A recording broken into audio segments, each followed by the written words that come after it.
ఏడుగురు కొడుకులు ఉన్నారంట. ఆ ఏడుగురు కొడుకు చెప్తుందండి. వేటకెళ్ళారంట. వేటకెళ్ళి ఏ చేపలు తెచ్చారంట. దాంట్లో ఒక చేప అనలేదు. చేప ఎందుకని లేదంటే గడ్డడ్డు వచ్చింది. చేప ఎందుకని లేదంటే గడ్డడ్డు వచ్చింది. గడ్డి ఎందుకు గడ్డొచ్చా అంటే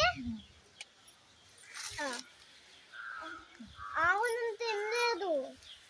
ఆవు ఎందుకు తినలేదు అంటే రైతు నన్ను వదలలేదు. రైతు ఎందుకు వదలలేదు? అమ్మ నాకు అన్నం పెట్టలేదు. మా అమ్మ ఎందుకు అన్నం పెట్టలేదు అంటే బాబు ఏడుస్తున్నాడు.